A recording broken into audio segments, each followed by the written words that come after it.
Ok, entonces les había comentado que vamos a hablar rápidamente en cuanto a qué es un elemento de retención y para qué es necesario, ¿sí?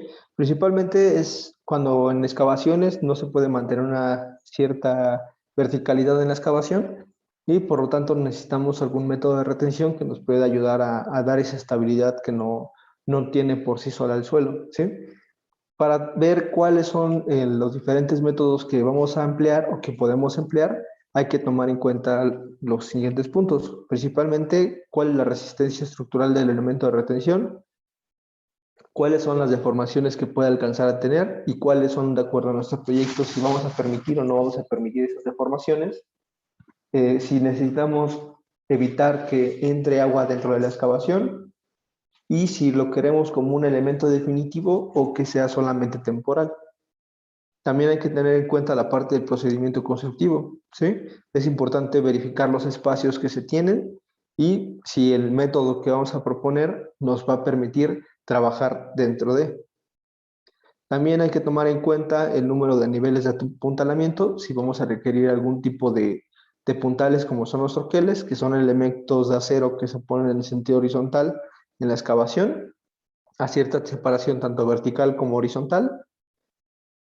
Y también hay que tener en cuenta la parte de la profundidad de excavación. Aquí nos va a limitar un poco, o más bien, aquí es donde a lo mejor ya nos puede acotar mucho, en mucho menos posibilidades qué tipo de elemento podemos ocupar.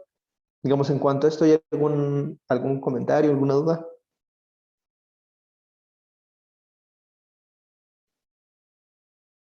Dentro de los muros de elementos de retención, ¿cuáles ustedes conocen?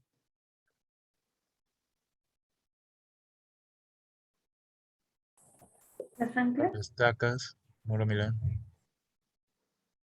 Tablaestacas, muro Milán. Las anclas es tal cual un elemento de, más bien, un sistema de reforzamiento.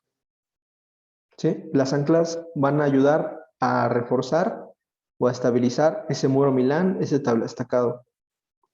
Digamos, en sistema de refuerzo tenemos los anclajes y los troqueles. ¿Sí? Digamos, eso es de manera general. En eso hablando solamente en cuanto a la parte de excavaciones verticales para una edificación. Por ejemplo, tenemos también lo que son muros de retención de concreto, los muros gavión, pero ya son más para cortes taludes y todo eso. En cuanto al elemento de retención para un corte vertical, se acota un poco más y solamente tenemos lo que son los troquelamientos y los anclajes. Entonces, ¿hay alguna duda aquí?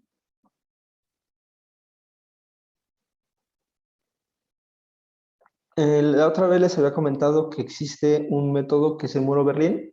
Esto usa un elemento de contención temporal y está conformado por una serie de pilotes metálicos que se ponen vertical. De hecho, si lo alcanzan a ver, son las secciones estructurales de acero, que generalmente son de sección en I o H o en canal, dependiendo la solicitud estructural que requeramos. Recuerden que bueno, aquí lo más importante para la elección del elemento de retención es todos los puntos anteriores, la estabilidad, la rigidez, la excavación, y con base en eso vamos a ver qué podemos proponer. Pero el muro Berlín es una estructura de acero que se colocan los pilotes y dentro de esos pilotes o intermedios a ellos se ponen unos tablones de madera. Digamos, aquí se alcanza a ver mucho mejor. Esta es la parte del elemento de acero donde se hinca y posteriormente se van metiendo los tablones de madera. ¿Sí? La única diferencia, más bien la desventaja, es de que a pesar de cómo se van metiendo los puntales uno a uno, es un sistema que es un tanto complicado mantener la impermeabilidad de la propia excavación. Además de que, debido a que los pilotes son los que tienen que soportar la mayor parte de la carga, solamente podemos tener una separación de ellos entre 1 a 3 metros. ¿Sí?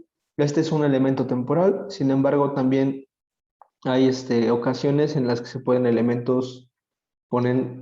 poner elementos fabricados de concreto y tienen unas pequeñas muescas y en esas muescas se van anclando, bueno, se van colocando uno a uno, ¿sí?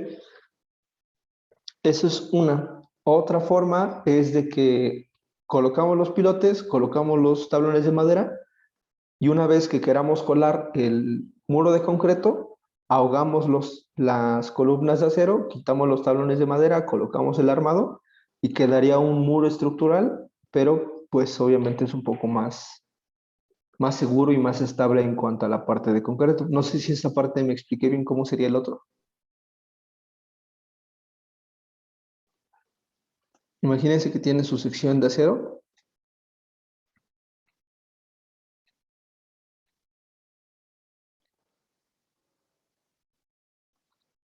y tienen aquí sus tablones de madera,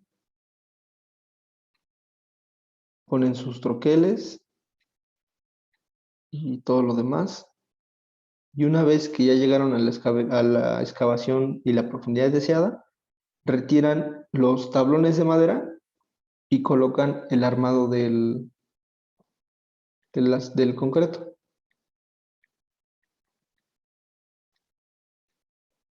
Aquí la única desventaja es de que no se puede hacer todo un solo tajo, sino que debido a que tiene poca rigidez, podemos hacerlo intercalado. Podemos excavar y quitar esta parte de aquí y colarlo y después hasta el siguiente, bueno, el tercero, hacer lo mismo y así sucesivamente. Después ya colocamos y ahogamos el muro de concreto y con eso podemos darle ya el acabado final. ¿Sí?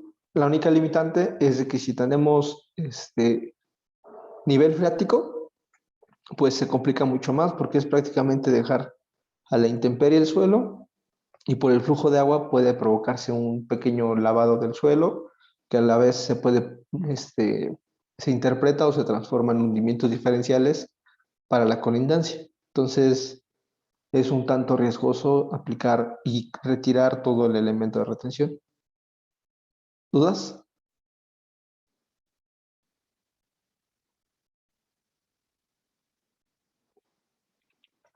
Entonces, la limitante es, uno, el nivel freático, dos, la estabilidad de la excavación. Recuerden que también es un elemento temporal.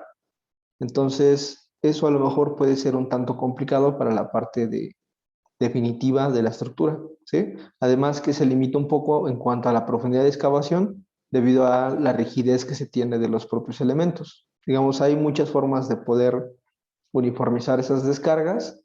Por ejemplo, una de las formas es colocar lo que se llama una viga madrina, que no sé si alguna vez han escuchado hablar ese término, que es una sección que se va a colocar en el sentido horizontal. ¿Cómo dibujarlo? Bueno, una sección que se va a colocar en el sentido horizontal y va a funcionar para uniformizar la rigidez de este pilote con respecto a este. Y asimismo distribuir todas las cargas y va a reforzar obviamente mucho más la parte de la excavación.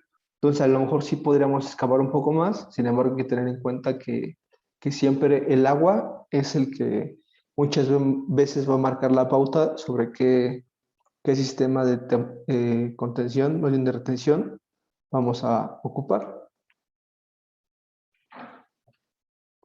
Y aquí vienen algunas fotos este es un elemento de madera, vean que es la sección del pilote y los tablones que se van introduciendo entre la sección I, así para todo el corte. Y este lado es la parte del concreto, donde son muros o tabletas ya prefabricadas y se coloca de la misma manera. De hecho, la única, digamos, desventaja también para el muro Berlín, perdón, sí, para el muro Berlín, es de que debido a que se requiere hacer una perforación previa para el hincado de los pilotes, en algunas ocasiones no se mantiene el contacto del suelo con el muro Berlín. Entonces se tienen que hacer una serie de inyecciones de bentonita cemento para poder asegurar el contacto con el terreno natural y que no nos vaya a provocar movimientos a largo plazo durante el procedimiento de excavación. ¿Dudas?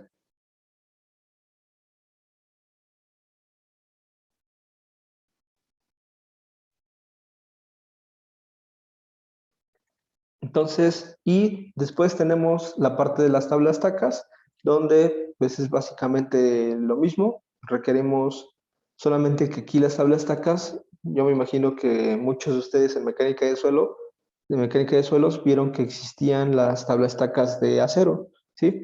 Sin embargo, también existen tanto de madera como de concreto. Las de madera hoy en día no son muy ocupadas, de hecho ya están en desuso, pero consisten en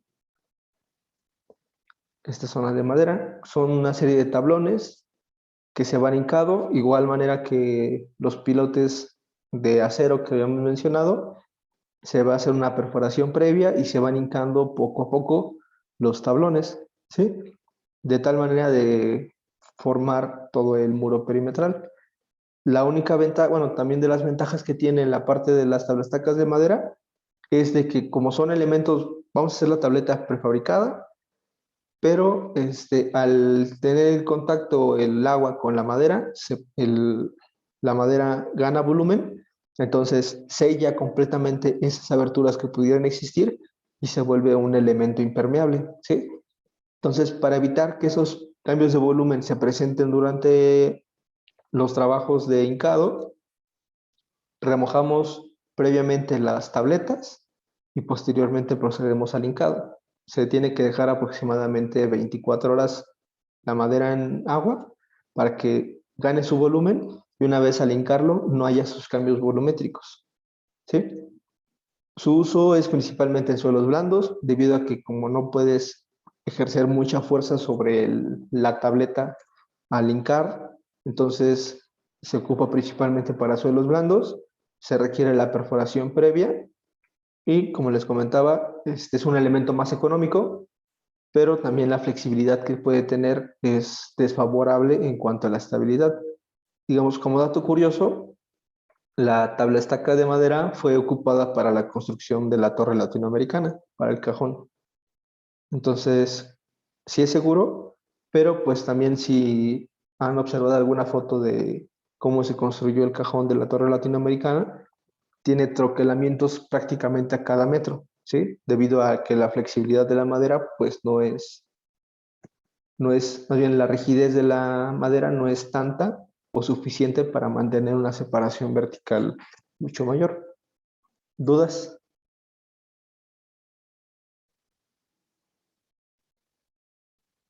¿No?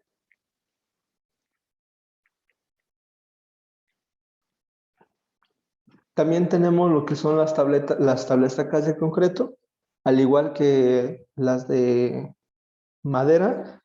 Estas se prefabrican, se coloca su acero, su armado, se cuelan en sitio o se hacen en una planta y se hincan de igual manera, de tal manera que va a quedar una cierta junta, esta de aquí, para que se enganche cada tableta con respecto a la otra y si en todo caso llega a quedar alguna pequeña oquedad o fisura, se puede hacer un sellado con mortero para así asegurar también que tenga una condición impermeable. La ventaja es de que aumentamos rigidez, es en un elemento impermeable.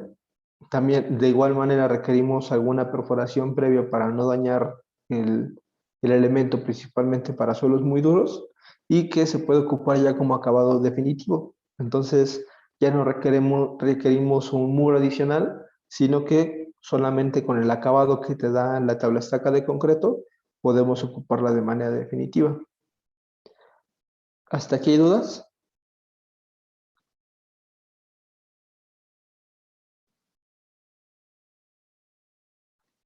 ¿No?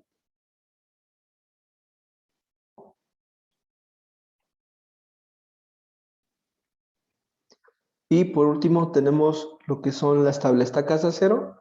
Estas van a depender principalmente de qué es lo que vamos a construir.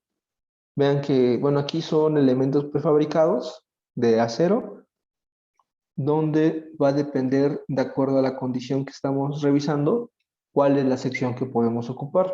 Tenemos de manera general estas tres secciones, que es la sección Z, que está de aquí. Tenemos la sección U y las secciones planas. La Z y la U la podemos ocupar en excavaciones de muelles y apoyos de puentes. Esto también depende de acuerdo al elemento, bueno, de los elementos mecánicos en los que se va a someter cada prueba. Por ejemplo, esta de aquí, el centro de giro, la sección Z, normalmente viene así y se ancla de este lado hacia acá, así. Entonces, el centro de giro se encuentra sobre este punto, a comparación de la U, donde se encuentra en este punto. Entonces, eso se vuelve de cierta manera desfavorable para la parte de los momentos, ¿sí? Y la sección plana es principalmente para estructuras circulares, donde prácticamente el trabajo va a ser solamente atención, ¿sí? No va a gobernar en cuanto a un elemento flexionante. Entonces la sección plana es más seguro que lo encuentren para algún tipo de lumbrera, que es una excavación circular, hacia la bueno, una excavación circular vertical. Ahí es más probable que encuentren una sección plana que una sección Z, una sección U. La sección Z y la U van a ser principalmente para cortes. Entonces, al ser elementos de acero, pues tenemos mayor rigidez, más durabilidad y su resistencia. Aparte que es un elemento un poco más ligero que un elemento de concreto. Entonces, también como es un elemento de más rigidez, podemos poner menos troqueles. De hecho, hay muchas veces que se ocupan tal cual solamente en cantilever. No se requiere algún elemento de contención adicional. Solamente la tabla estaca, se le da una cierta pata para que trabaje en cantilever y son estas de acero las que son más ocupadas. Digamos, para asegurar que sea un elemento permeable, en la junta, una vez que ya se haya terminado, se puede agregar una cuña de madera para que una vez que igual al contacto con el agua se hinche y mantenga la impermeabilidad de la excavación.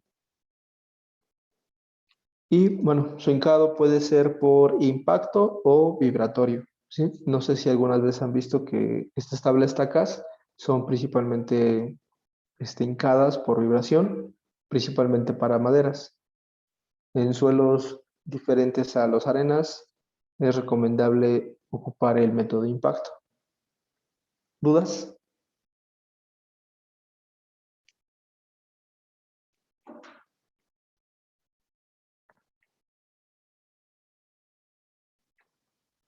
Ok.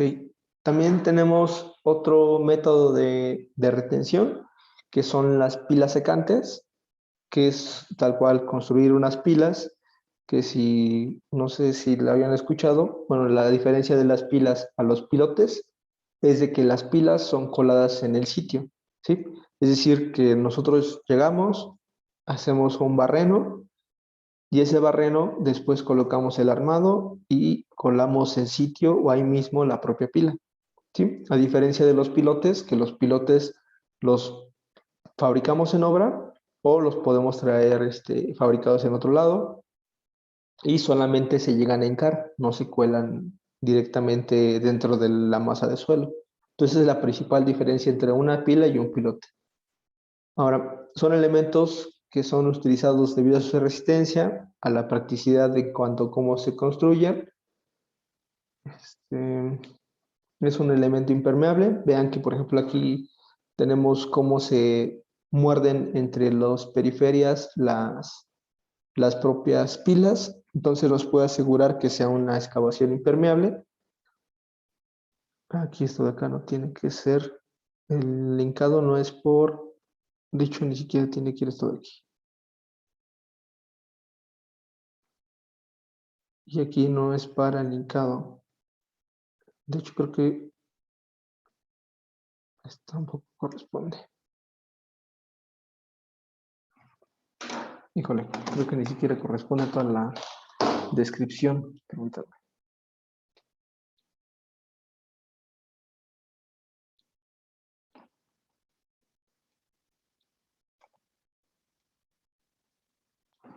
Aquí vamos a poner requiere perforación previa.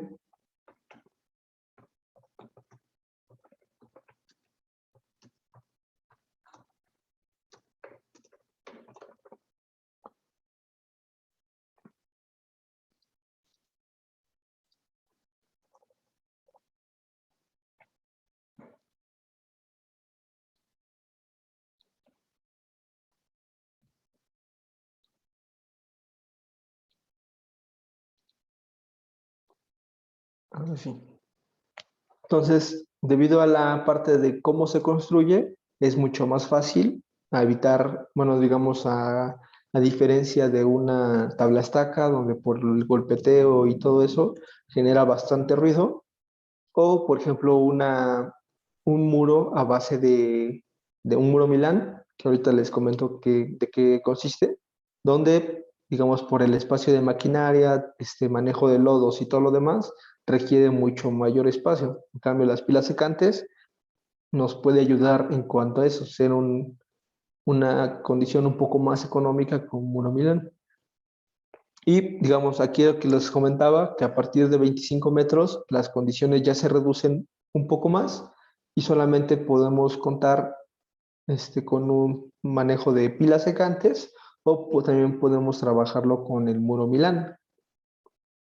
Digamos, para la construcción de las pilas secantes hay dos técnicas principales, que es la técnica duro-duro, que permite construir tanto la pila primaria como la secundaria con refuerzo en su interior, y la técnica suave-duro, donde una pila va reforzada y la otra está compuesta con una mezcla de cemento bentonita para, digamos, tener un poco más de flexibilidad. Digamos, aquí también depende de qué tanto o para qué vayas a ocupar tu propia retención, si va a ser temporal o lo vas a dejar de manera permanente. Si lo vas a dejar de manera permanente, pues es recomendable ocupar una técnica duro-duro, o si vas a ocupar de manera temporal o con algún tipo de refuerzo adicional, puedes ocupar la técnica suave-duro, ¿sí? Digamos, también es en parte la rigidez y el costo que puede tener. De hecho, no sé si han visto que por el periférico hay muchos pasos a desnivel que tienen pilas secantes para la excavación. Se alcanza a ver perfectamente la circunferencia de las pilas al lado de muchos tramos en esos pasos a desnivel. ¿Dudas hasta aquí?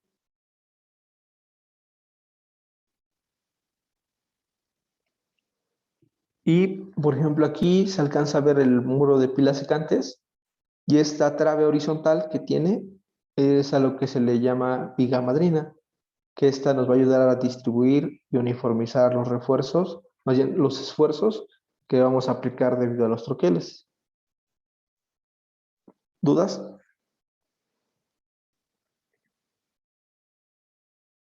Entonces, en cuanto más elementos tengamos, podemos ver qué es lo que podemos proponer para la parte del elemento de retención. Si tenemos mucho espacio, podemos dejar, bueno, ahorita mejor lo comentamos. Y por último tenemos lo que es el muro Milán, que también se conoce como muros pantalla. Y vean que, por ejemplo, aquí esta pequeña tabla resumen nos da dos condiciones generales. Si lo queremos trabajar como una pantalla impermeable, lo que nos ayuda es para control del flujo de agua y abatimiento de nivel freático. ¿En qué lo podemos ocupar como control de agua? En presas y cuerpos de agua. Y en abatimiento del nivel freático es principalmente para excavaciones y lo podemos ocupar de manera temporal, tanto permanente. Y los elementos como muros diafragma o estructurales, de control de contaminantes, principalmente para rellenos sanitarios, son elementos colados en el lugar, o elementos precolados, que esto pues realmente sería más como un sistema de tabla estacado, y lo podemos ocupar en excavaciones, cimentaciones, obras subterráneas, muros de retención, puertos, etcétera. Digamos, el panorama, lo que se abre es un muro Milán, es bastante. La diferencia es de que si es un tanto costoso y, por ejemplo, si queremos trabajarlo o ocuparlo para un elemento de retención de una cimentación en la ciudad, por ejemplo, que hoy en día los predios son muy reducidos, de a lo mejor de 15 metros de ancho por, no sé, 25, 40 metros de largo. Entonces, eso a lo mejor nos puede limitar un poco al obtener un muro Milán. ¿Por qué? Porque el muro Milán mínimo te va a ocupar un ancho de 45 centímetros, ¿sí? Entonces, ocupas 45 centímetros de un lado, 45 centímetros del otro. Y si tu predio mide, no sé, 14 metros de ancho, pues ya te comió un metro solamente en la parte del muro de retención. Entonces ya edificaciones van a quedar de 13 metros en lugar de 14. Entonces, esa puede ser una limitante también en cuanto al muro Milán. Y lo que les comentaba, son elementos que son completamente estructurales, por eso es que muchas veces cuando son excavaciones muy profundas, se recomienda mejor ocupar la parte de muros Milán, porque va completamente armado y es muy seguro en cuanto a cómo se desarrolla todos los esfuerzos dentro del muro. Y pues han logrado excavar hasta de 35 centímetros, sin embargo es un tanto complicado, principalmente por la sobreexcavación que se puede llegar a tener. Y los muros Milán se construyen a base de unas almejas, que es como una pequeña grúa que se abre y se cierra, y así como se va excavando, se inyecta lo que es la bentonita. Si recuerdan qué es la bentonita es una arcilla de alta plasticidad que tiene una propiedad de ser expansiva.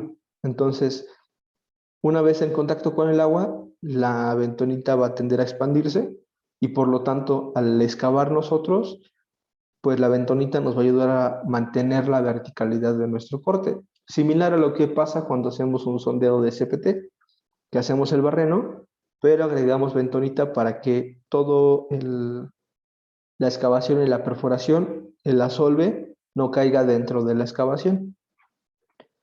Entonces, una vez que excavamos, colocamos nuestro armado y posteriormente agregamos el concreto mediante la ayuda de un turbotremi, que es prácticamente un embudo que llega hasta el fondo de la excavación. Este sería como el turbotremi, sería un embudo. Se agrega el concreto de este lado y por diferencia de densidades, el concreto se queda en la parte inferior, la bentonita empieza a salir y hasta que se termina colado completamente el muro. Entonces, por eso bueno, la rigidez se tiene, solo que se tiene la diferencia o el límite que en predios muy pequeños no se puede emplear debido a que la almeja ya te está robando prácticamente unos 30 metros cuadrados. Y aparte necesitas un sistema de tratamiento de lodos, porque los lodos, la bentonita no la puedes tirar en la cañería, debido a que por la propia bentonita, al ser expansiva, pues puedes tapar el desagüe, entonces te metes en un problema y no es correcto. Hay que tener un tratamiento de lodos.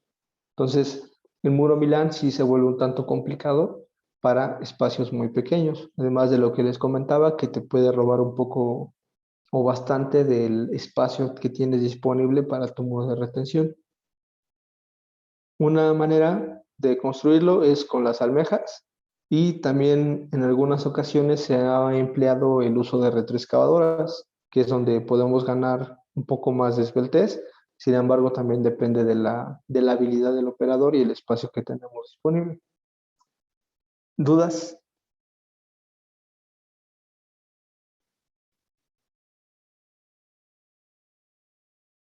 ¿No? Y pues eso es básicamente lo que quería comentarles. ¿Cuál es la diferencia entre cada uno de ellos? Vean que para elegir algún sistema de retención es importante el espacio que vamos a tener y cuál es el acabado. Si lo queremos de manera temporal o lo queremos de manera permanente. ¿Cuál es el espacio, el nivel de excavación, el número de troqueles, con qué lo vamos a reforzar, si va a ser con troquelamiento o con un sistema de anclaje? Entonces, es interesante al final ver cómo lo resuelves. Y digamos, muchas veces no solamente es cuestión de que el geotecnista diga, no, pues voy a meter una tabla estaca porque este, el espacio o lo que sea es reducido o algo así. Al final va a decir el estructurista, pues sí me conviene la tabla estaca, pero fíjate que por la parte del acabado que se va a tener, pues no es viable y también por parte del arquitecto puede decir, no, pues la tabla estaca no me da un acabado que yo quiero, entonces yo prefiero el muro Milán. Entonces, al final la elección del sistema de retención este es interesante porque es completamente un cambio de ideas, no depende de una sola parte. ¿Dudas?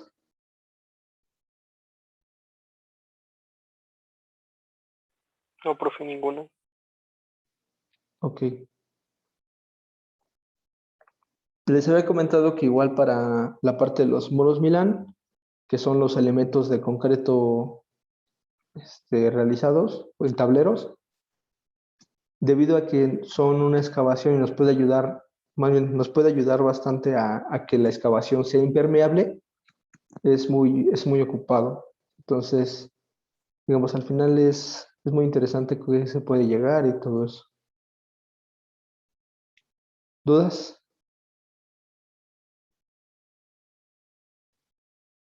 Aparte que la rigidez que tiene el muro Milán es mucho mayor a comparación de alguno de los otros.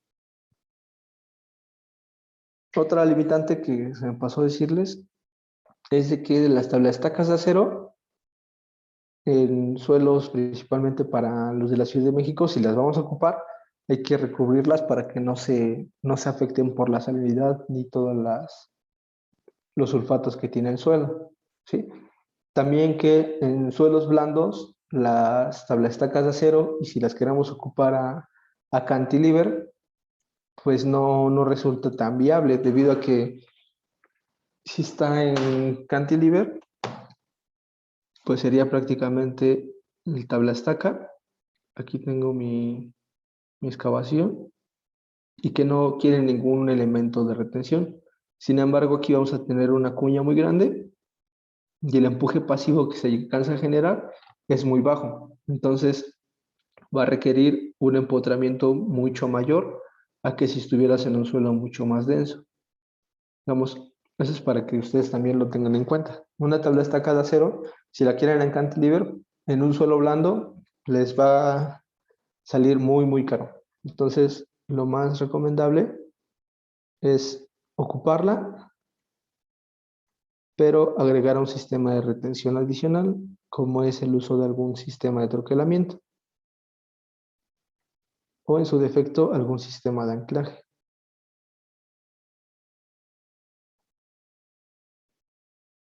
¿Dudas?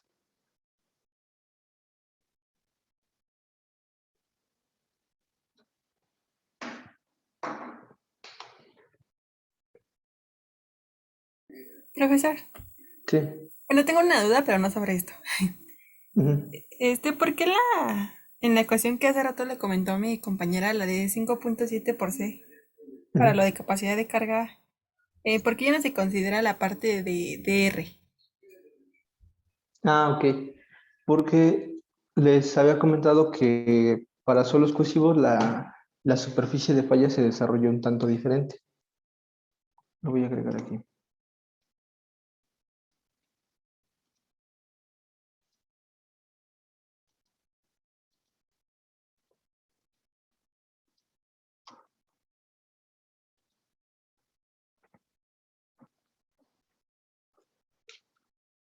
Si recuerdan la parte de la capacidad de carga, como lo habíamos visto, teníamos nuestro, voy a dibujar una zapata aquí nada más para tenerlo ilustrado. Y se le aplica una cierta carga y se puede alcanzar a desarrollar los tres, bueno, de acuerdo a lo que tengamos, la diferente condición. Si se desarrolla completamente la superficie de falla, estamos hablando de una falla general. Si tenemos un desarrollo, digamos, como medio, tenemos una falla local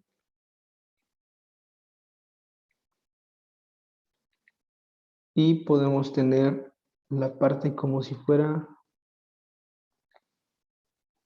solamente por penetración, que se desarrolla solamente este pequeño cono, y este sería la condición de punzonamiento.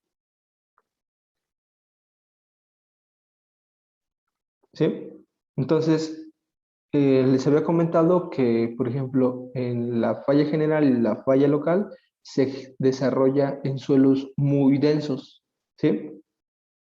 O de mayor compacidad, a diferencia que la zona de punzonamiento que se desarrolla en suelos muy sueltos, principalmente lo que son arenas muy sueltas, ¿sí?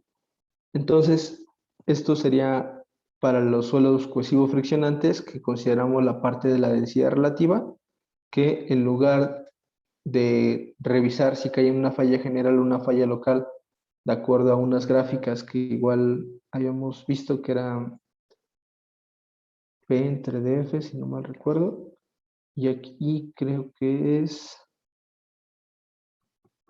la densidad relativa. Y ya viene más o menos unas curvas así. Que esta es una falla general, local y de funcionamiento. Bueno, en lugar de estar verificando todo esto, aplicábamos directamente la modificación que hizo Sebart, que es la densidad relativa más 0.1. ¿Sí? Esto es para suelos cohesivos friccionantes, pero para suelos cohesivos tenemos una condición de falla diferente. Principalmente para suelos blandos tenemos una condición de falla que se genera, es como una semicircunferencia, ¿sí? Entonces, esta semicircunferencia está gobernada por la longitud de la superficie de falla, que es prácticamente solamente el valor de NC. Entonces, al final, la capacidad de carga última queda como NC por el valor de cohesión más el esfuerzo efectivo a nivel de desplante. Pero NC es igual a 5.7 para suelos blandos. Por eso es que se limita. Si tuviéramos un suelo diferente a un suelo blando, sí tendríamos que revisar esta condición. No sé si me expliqué o lo saturé de mucha información. No, sí, ¿Sí? gracias. Sí, gracias. ¿Alguna otra duda?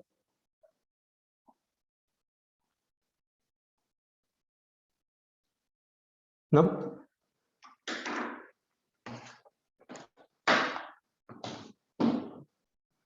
Entonces vean que son bastantes variables. Por cuestión de tiempo, pues no nos va a dar la oportunidad de desarrollar el elemento de retención para nuestro proyecto, pero es algo que vieron la parte de los empujes y lo de las fuerzas de los troqueles en mecánica de suelos.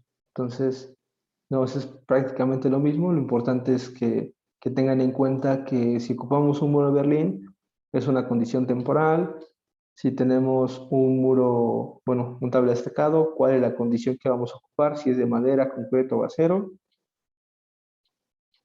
y las diferentes ventajas y desventajas que tiene cada una de ellas, así como si ocupamos un sistema de pilas secantes o el muro Milán. ¿Sí? Vean que son diferentes cada uno.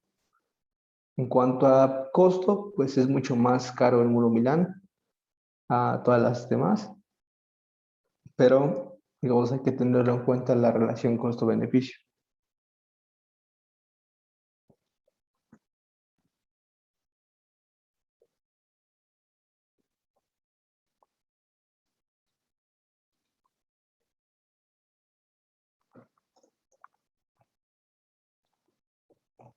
Entonces, vamos a ver rápidamente la parte de cimentaciones profundas.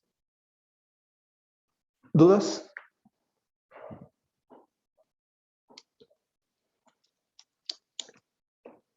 Ok. Una cimentación profunda, tal cual como lo dice su nombre, es aquella que se desplanta a gran profundidad y se divide principalmente en dos tipos, lo que son los pilotes de punta y lo que son los pilotes de fricción. Los pilotes de control son elementos que son apoyados en un estrato resistente, sin embargo, tienen una condición especial en cuanto a su comportamiento y a cómo se van a revisar cada uno de ellos. Digamos, aquí tenemos de manera general una planta de una estructura con pilotes de punta y otra cimentación con pilotes de fricción. Los pilotes de fricción son normalmente empleados para suelos blandos y estructuras un tanto pequeñas, hasta 10 niveles. Pero para estructuras más grandes, pues entre más altura, mayor es el momento de volteo, entonces mayor son los requerimientos de capacidad de carga de la estructura. Ahí es donde se emplean lo que son los pilotes de punta. ¿Sí? Pilos o pilotes de punta. En cuanto a los conceptos generales, ya sea que estemos trabajando con pilotes de fricción o con pilotes de punta, es importante saber cuáles son las características entre cada uno de los componentes o elementos que podemos tener en cuanto al desarrollo de esfuerzos en el pilote. Tenemos, por ejemplo, qué es la fricción positiva, y la fricción positiva es la fuerza de adherencia entre el fuste del pilote y el suelo que aporta a la resistencia por penetración en la masa del suelo. Es, por ejemplo, si ustedes toman una pluma, un lápiz y lo quieren introducir sobre su palma con el puño cerrado, pues esa fuerza que se desarrolla sería una fricción positiva. Y digamos, en esa parte no hay ninguna duda en qué es fricción positiva. Realmente sería la oposición a que la pluma penetre en su palma o bueno, en su puño cerrado. No hay ninguna duda en eso. O sea, es la que va hacia arriba, ¿no? Exactamente, es la que se desarrolla arriba. Aquí tenemos, por ejemplo, un ejemplo. El pilote quisiera penetrar y la parte de aquí que es fricción positiva es la parte ascendente. Es la que se va a poner a que el pilote penetre en la masa del suelo. Por otro lado, tenemos lo que es la fricción negativa, que es la fuerza de adherencia del pilote, que se genera principalmente por un efecto de subsidencia regional. Digamos, en este caso tenemos estructuras en la Ciudad de México que están desplantadas sobre pilotes de punta. Entonces, imagínense que está el pilote, está apoyado completamente sobre un estrato resistente, pero el suelo a su alrededor se empieza a hundir, ¿sí? Entonces, el pilote va a tender a emerger. Entonces, el suelo pues no se va a detener a su paso y va a empezar el efecto de subsidencia y sería como un efecto inverso a la fricción positiva, donde ahora sería como que el pilote quiere extraerse en lugar de penetrar. Y es estas flechas que van en sentido contrario, hacia abajo, son descendentes. ¿Sí? Digamos, no hay ninguna duda en cuanto a lo que es la fricción negativa.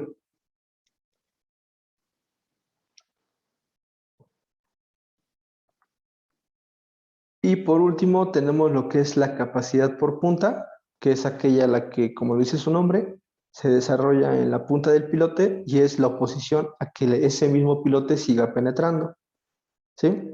Aquí les agregué un diagrama que viene en las normas, que de hecho a mí me gusta mucho porque explica muy bien los tres fenómenos. Y tenemos la parte de la fricción negativa, que es hacia abajo. Después tenemos un punto de la fricción positiva y la capacidad de carga en la punta que se encuentra en este punto, ¿sí? Que solamente se actúa sobre la punta. Y vemos, aquí viene rápidamente un ejemplo de cómo se desarrolla en cuanto a la parte de esfuerzos. La fricción negativa nos crea un decremento de esfuerzos, es decir, un desconfinamiento del suelo, y la fricción positiva es un incremento de esfuerzos que considera un confinamiento mayor hacia el pilote y la parte de la carga por punta que es un tanto indiferente a las dos condiciones, ¿sí? Y tenemos, por ejemplo, una vez que se igualan las fuerzas, tenemos lo que se llama el eje neutro, que es esta línea punteada que alcanzan a ver aquí. Ese es el llamado eje neutro. En ese punto es la transición entre fricción negativa y fricción positiva debido a los esfuerzos que se vayan a presentar en el pilote.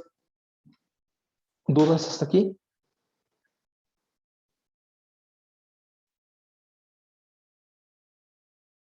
¿No?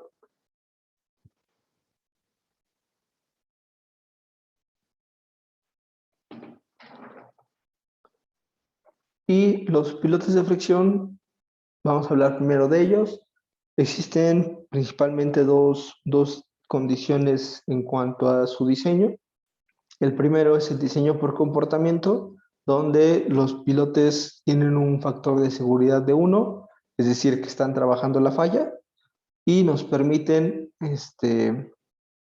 hacer que los pilotes trabajen en conjunto con el propio cajón de cimentación. Es decir, alguna vez, bueno, ¿han visto los palos con los que esquían en la nieve?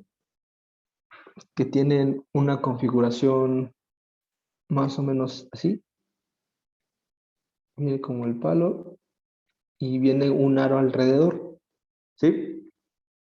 Imagínense que sería el mismo funcionamiento en cuanto a los pilotes de fricción. Y el aro alrededor sería el propio cajón de cimentación y la punta sería el pilote, ¿sí? El pilote o la punta va a penetrar, pero el aro va a evitar que penetre más de lo que debe para poder seguir avanzando en este caso, ¿sí? Entonces, en los pilotes de fricción, en el diseño por comportamiento, tienen un trabajo en conjunto tanto el suelo como el pilote, ¿sí? ¿No hay ninguna duda hasta aquí?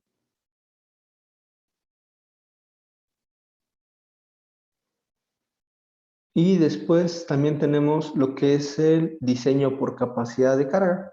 En este tipo de diseño, los pilotes tienen que soportar el 100% de la carga y se desarrollan efectos de fricción negativa y de fricción positiva. Entonces, nos resulta un tanto complicado o más costoso el hacer pilotes de fricción bajo un diseño por capacidad de carga, debido a que requieres mucho más pilotes, a comparación de que si lo hacemos en un diseño por comportamiento, donde la cantidad de pilotes puede ser mucho menor. Por ejemplo, los pilotes por comportamiento se ocupan mucho para disminuir los asentamientos en suelos de alta compresividad que se encuentran en la superficie. Puede ser el caso, por ejemplo, del proyecto que nosotros ocupamos. Vimos que el estrato que se encontraba entre 3 a 10 metros era el que nos causaba bastantes problemas por la parte de asentamientos por recompresión y de compresión neta, ¿sí? Si nosotros utilizamos pilotes de fricción, vean que ahora la parte menos esforzada es esta de acá y pasamos el incremento de esfuerzos hacia los estratos más profundos, que son menos compresibles, ¿sí? Entonces, esa es una ventaja en cuanto a los pilotes de fricción. Nosotros tuvimos ese problema donde no pasaba por asentamientos, entonces podríamos haber empleado el uso de pilotes de fricción. ¿Dudas?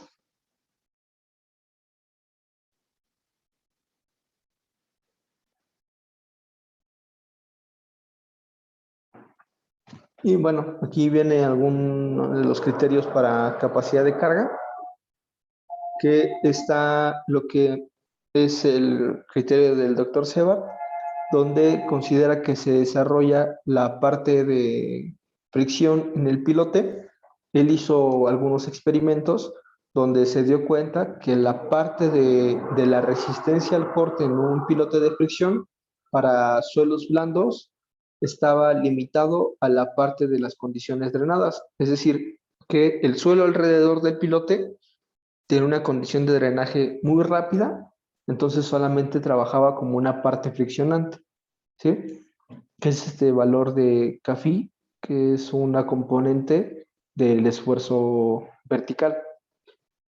Pero también se dio cuenta a la vez que la fricción positiva solamente se desarrollaba como máximo a 0.3 de la resistencia a la compresión simple o de 0.6 veces la cohesión, ¿sí? Entonces, si hacíamos el análisis por el criterio, o lo hacemos por el criterio del doctor Sebar, vemos que trabaja una parte friccionante y también se ve limitado a esta pequeña superficie o envolvente, que es 0.3 de la resistencia a la compresión simple. ¿Sí? Entonces, al final, la capacidad de carga queda como el área bajo la curva de esta envolvente de adherencia o de resistencia. ¿Sí? Ya no queda bajo solamente la parte friccionante, sino que se limita por el 30% de la resistencia a la compresión simple. ¿Dudas hasta aquí?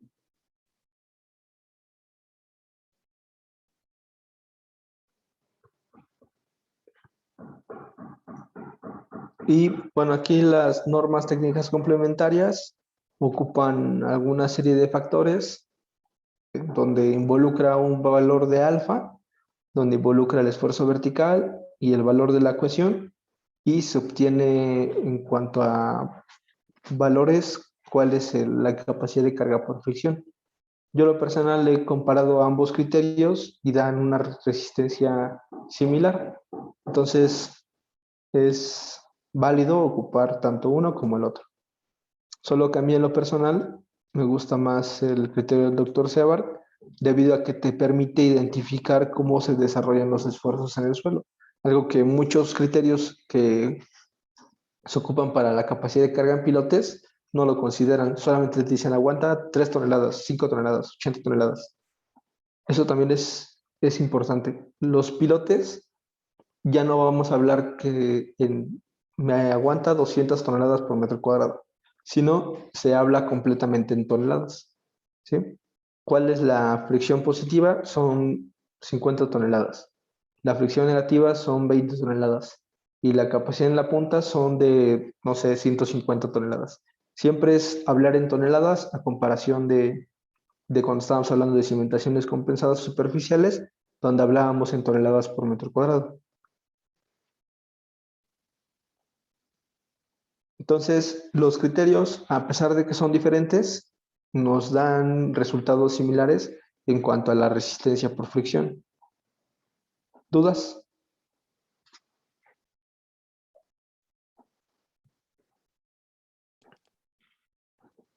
Y los pilotes de punta, estos tienen que soportar forzosamente el 100% de la carga de la superestructura, más adicional la parte de un esfuerzo por fricción negativa. Vean que al tener el hundimiento regional, el suelo alrededor del pilote va a tender a colgarse alrededor de él. Entonces va a ejercer mucho más carga, que al final va a requerir una cierta cantidad de pilotes adicionales. Otra condición importante es de que si ocupamos pilotes de punta, los pilotes de punta, y si tenemos condiciones de hundimiento regional, los pilotes de punta van a tender a emerger. Entonces nos puede provocar problemas hacia las colindancias. ¿Sí? ¿Dudas?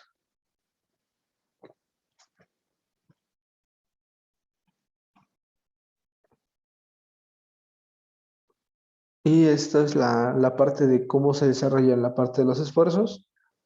Tenemos la sobrecarga o el hundimiento regional que se llega a presentar, la parte de la componente que nos va a generar la fricción negativa y la condición de falla, cómo se generaría en el suelo.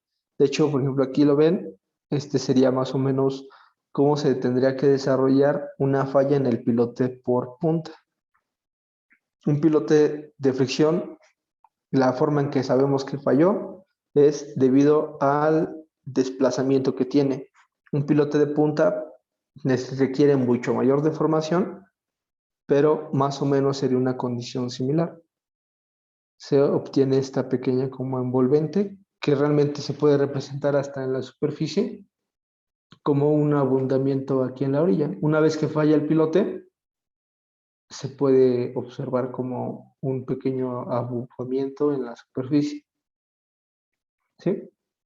Debido a que si lo vemos así, este suelo se está empujando y está generando un bufamiento desde la parte inferior hasta la parte superior. ¿Dudas?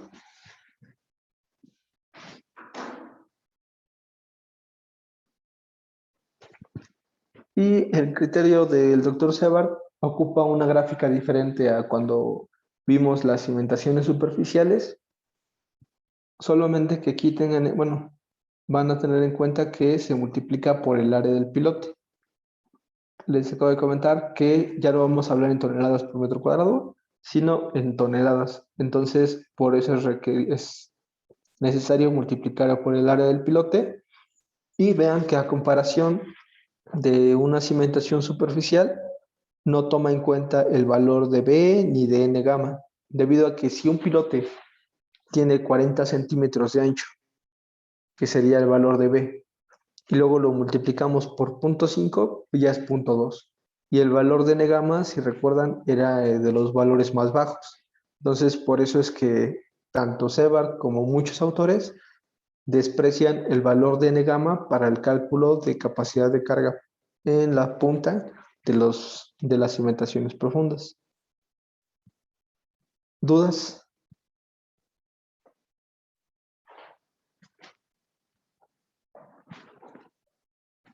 En cuanto a cómo se desarrolla la superficie de falla, Sebart, bueno, cuando vimos lo de cimentaciones superficiales, teníamos que nuestra cimentación se desplantaba a tal profundidad y que la superficie de falla se desarrollaba solamente hasta el nivel de desplante.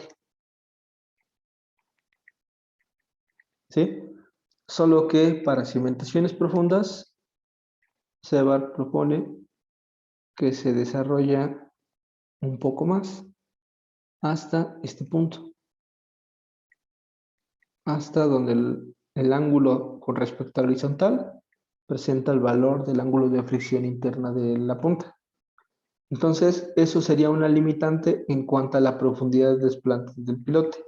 Si queremos ocupar estas gráficas, tendremos que asegurar que el empotramiento del pilote es el suficiente para desarrollar toda la superficie de falla. Si no, tendríamos que aplicar ciertos factores de reducción. ¿Hasta aquí hay alguna duda?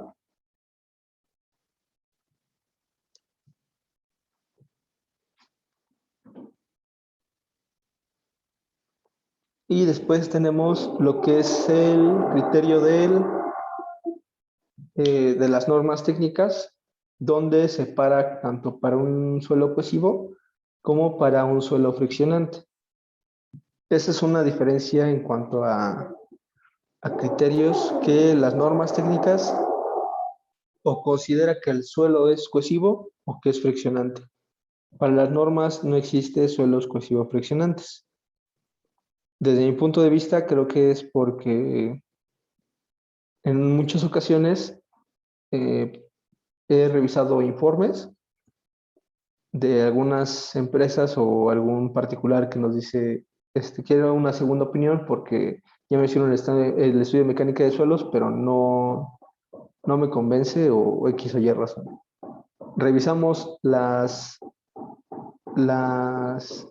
informes, y muchas veces lo que hacen es aplicar formulazo. ¿Qué es EU? Pues es cohesión. Ya. ¿Qué es NC? Se calcula de esta manera. Ya lo calculan y lo meten, ¿no? ¿Qué es FR? Pues es tal, ¿no? El factor de reducción de tanto. Y así, o sea, prácticamente aplican formulazo y ya se olvidan completamente de todo lo demás. Solamente aplican capacidad de carga y para muchos es suficiente. Sin embargo, esas personas que lo hacen ni siquiera son geotecnistas o ni siquiera son ingenieros civiles. Entonces, por eso yo creo, desde mi punto de vista, que las normas por eso lo castiga tanto. De que, pues, si tenemos la mala costumbre de que muchas veces ni siquiera sean geotecnistas, pues hay que castigarlos bastante, ¿no? Pero, por ejemplo, si ustedes revisan el manual de CFE, el manual de CFE considera un suelo cohesivo friccionante. Digamos, los únicos que difieren son las normas técnicas para la Ciudad de México, las complementarias. en cuanto a lo que vimos en clase con respecto a también lo que nos dice el manual de CFE. ¿Hasta aquí alguna duda?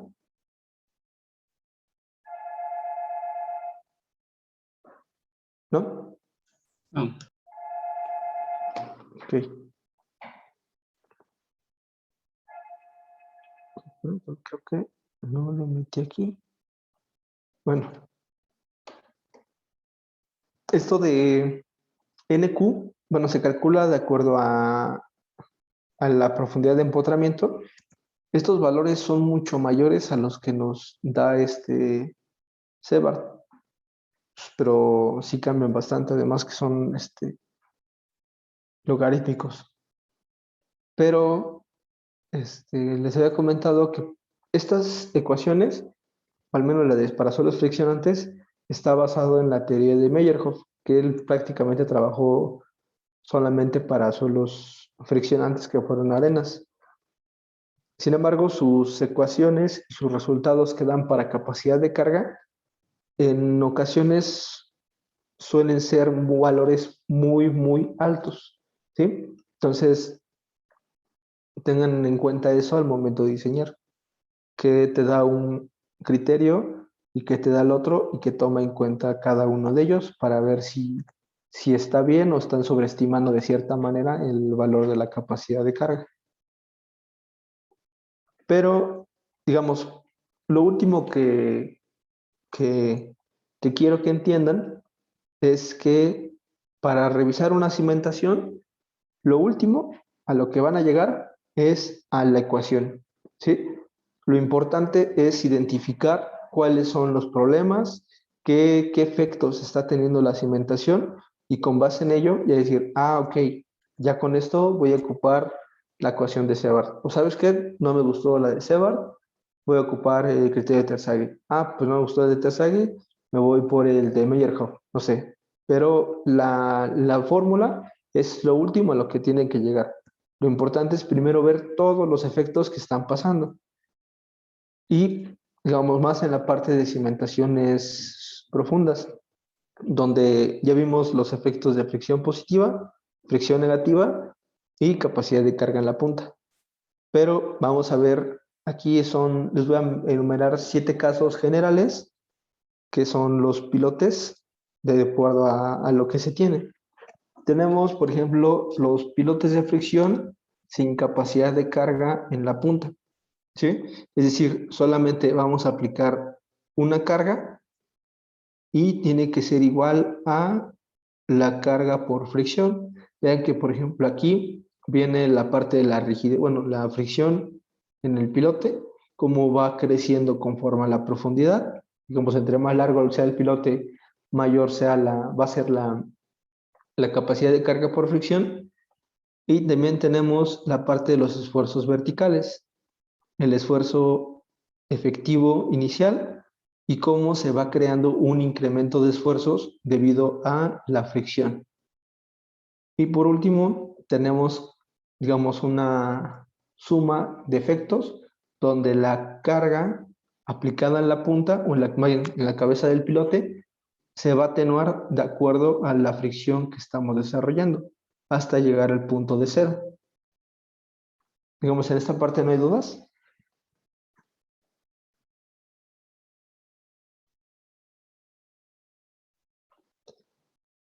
Entonces, podemos decir que la carga aplicada en la punta QFU va a llegar a ser igual a la fricción positiva que se desarrolla en todo el fuste del pilote.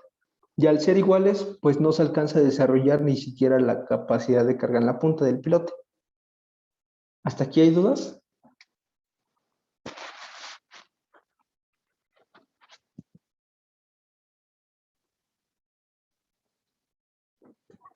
Después tenemos, ahora sí, los pilotes de fricción con capacidad de carga en la punta. Es decir, que ahora tenemos una carga en la cabeza del pilote, QD, que va a desarrollarse igual a toda la fricción positiva más la capacidad de carga en la punta, QPU. ¿Sí? De igual manera, vemos la parte de la resistencia al corte en el fuste del pilote, que se va incrementando conforme la profundidad, los esfuerzos verticales, que se van incrementando conforme a la profundidad, y cómo la carga QD se va disminuyendo conforme vamos avanzando en la profundidad. Se desarrolla la fricción positiva y por último recibe la parte de la capacidad en la punta. ¿Hasta aquí no hay ninguna duda?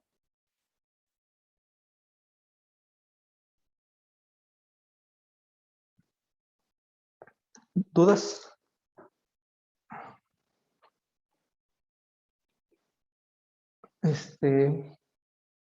¿Ahorita tienen clase ustedes o ya acabaron todas sus actividades?